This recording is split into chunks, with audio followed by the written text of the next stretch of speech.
Welcome back to Weems Motor Co. I ran into a problem on the Dolly Mongrel. Stick around and find out what it is. Alright, so here is our problem. We've been building this motorcycle for the Sons of Speed Racing, and we've been referring to it as a 1929 JAP.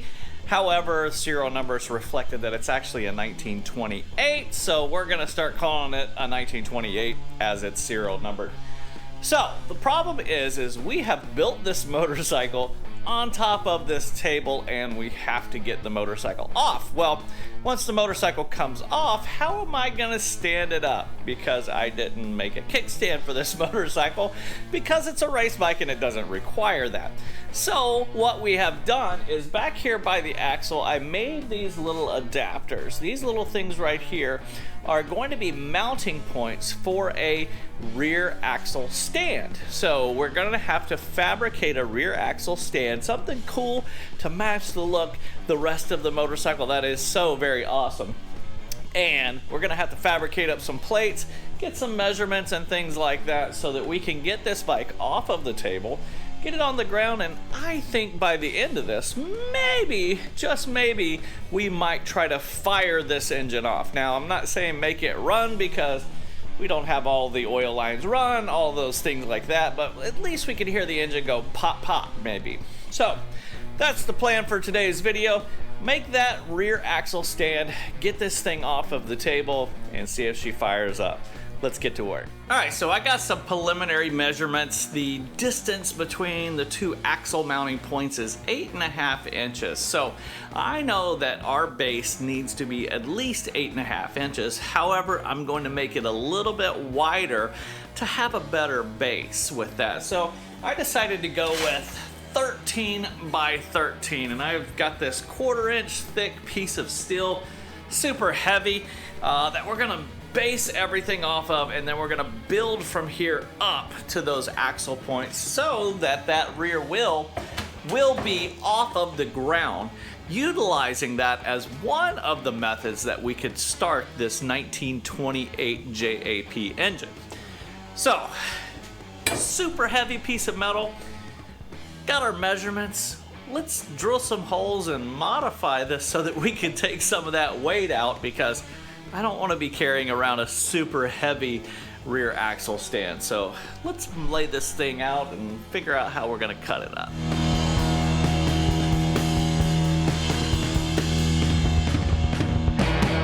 Nice and shiny and deburred piece of 13 by 13 1/4 inch thick steel. If you watched one of our earlier videos, you've seen how we actually remove mill scale off of that, and so that's what I did in preparation before I sanded it, so all that mill scale was off of there. So now I'm going to take some dye chem, paint this thing up with a layout dye, and we're going to scribe out some points where that we need to have those upper points coming off, going up to the axle, and then I'm going to remove some material from the center so that it's not so heavy. So let's get some dye chem on here. Let's start laying out some holes and figuring out exactly where we're going to place these upper portions of the stand. All right, let's get back to work.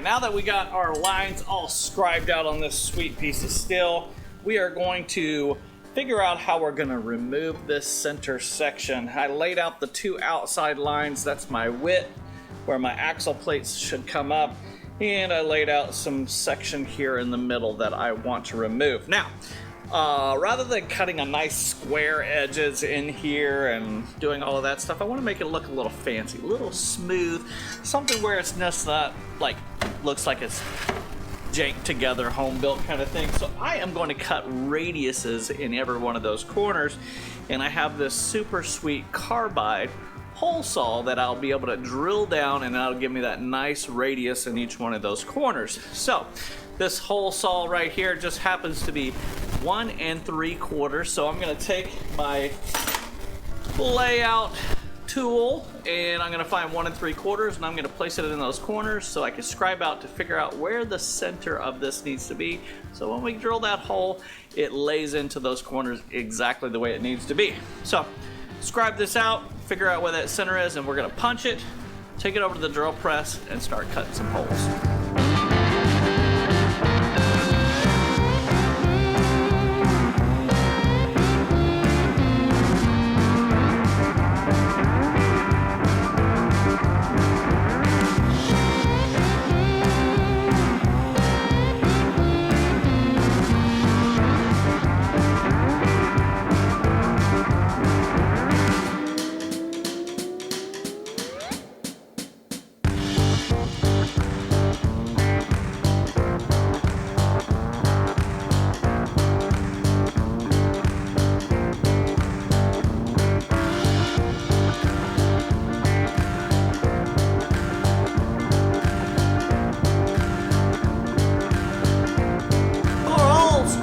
So sticking with our theme of doing things how they would have done them back in the 30s, we drilled some big old holes in there, and we're gonna remove that center section.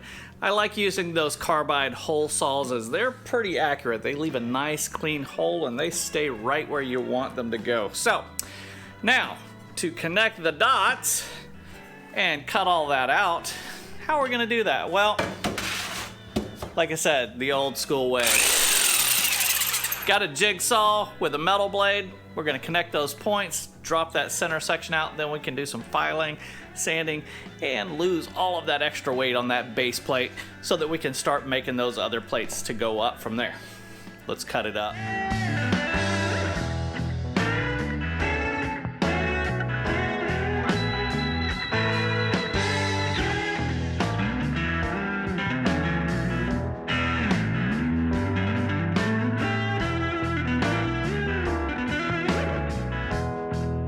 Instead of 4 holes, we have 1 hole. One big hole right in the middle. Man, that did take a lot of weight out of this 1/4-inch plate. Now what we need to do is go ahead and clean that up. We're gonna file it. We're gonna take a grinder and just clean that up so it's nice and straight, no burrs or anything like that. And then we can get on to the rest of the project. Let's get back to work.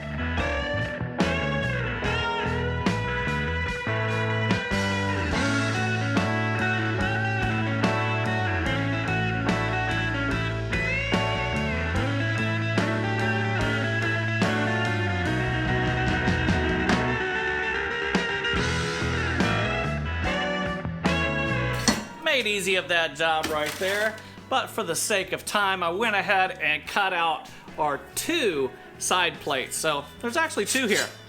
I just stacked 2 pieces of steel up on top of each other, so I had to do the job one at a time. So got these all cut out nice and neat, got our measurements to the top of the axle so the tire actually sits off the ground, can rotate. And I went ahead and took some pieces of 3/4 tubing, drilled some holes in there, and tapped those with 5/8 taps so that we could bolt these 2 together via those holes in the bottom. Now, I thought, hey, while we have this nice big piece of material in this space right here, why don't we do something cool with it? And I thought, you know, we've been rocking that new Weems Motor Co. logo there at the beginning of the videos, and I was like, how cool would it be to have that logo put right there in the middle? Well, I reached out to my friends over at Advanced Metal Art and sent them our file, and they laser cut out these sweet Weems Motor Co. logos that I'm gonna be able to tack weld right there on the front so it gives that cool 3-dimensional look to it. So, got all of our pieces cut, ready to go. Now we just need to lay them out and start welding these things together. So let's set up the welder.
now that we got everything nice and welded together there, we can figure out the base, where this is going to sit in correlation to this. I want to make sure that it's nice and centered. The distance between these two outside diameter or outside dimensions is 13 inches, which is 13 inches on this plate. So I want to make sure that that open area would actually flow with the lines of it so that the tire sits right over the top of that. So just got to make sure our distance from the outsides, that it's sitting there center, and then we can get it welded to the base plate, and then we can call some friends over and get this motorcycle off of the table and see if we can get it fired up. Let's get this measured, get it welded, make a phone call.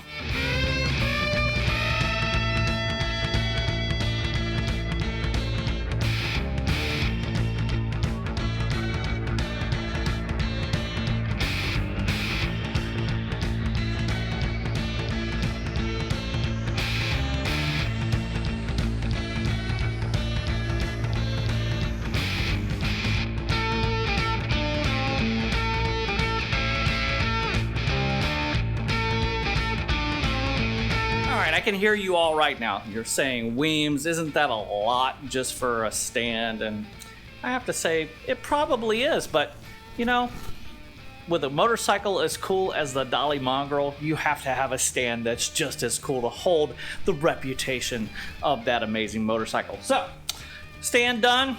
Now we're gonna make a phone call and we'll see if we can get some friends over here to get this bike off the table, get it on the ground, and see if we can get that thing to fire. Stick around. Alright, so it's the next day.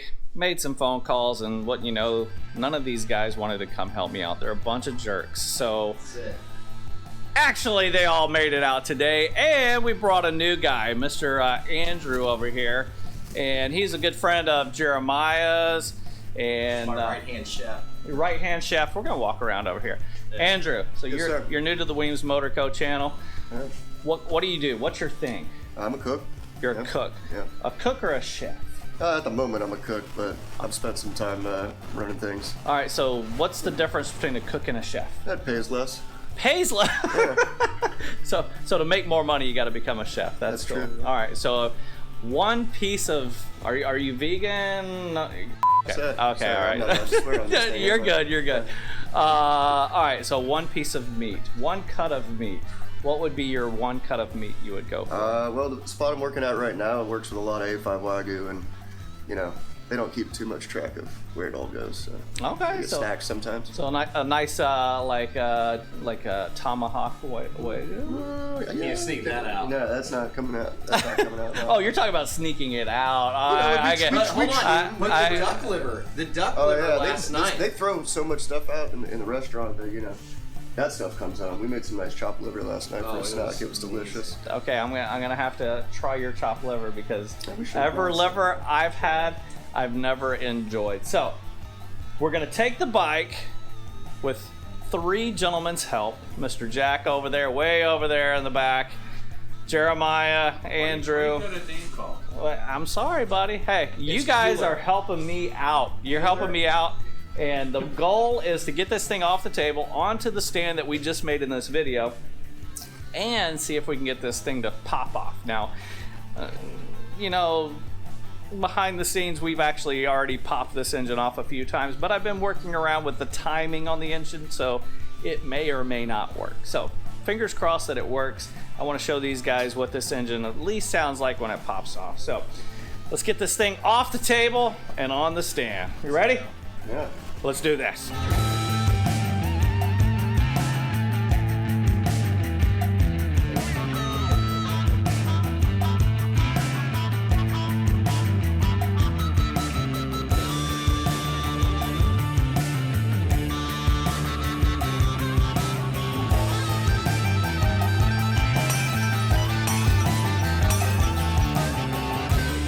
Well, that's easy. Oh my gosh, I can't get these guys from stop talking about food. So Jeremiah is like jumping on the motorcycle, That's Big reminds guy on a little bike. Yeah, reminds me of that Chris Farley scene right here. That guy in a little coat. Is that a moped? It is not a moped. So let's throw some starter fluid in this thing, and we can see if we can get this thing popped off. What do you think, guys? Let's do it. Let's do it. Let's do it.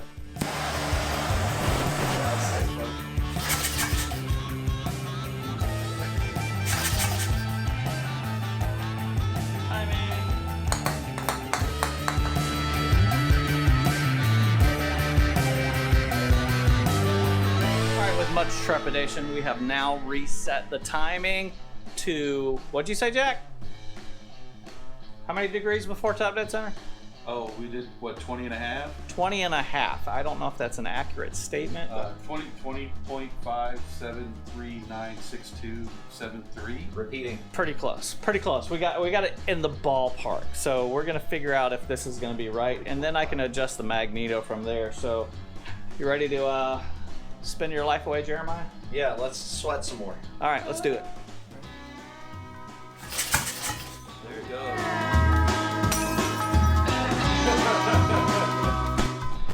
All right, well, with that one little pop, I'm gonna say we've got fire. Obviously, we need to do a little bit more adjustment to get it all tweaked out just exactly right.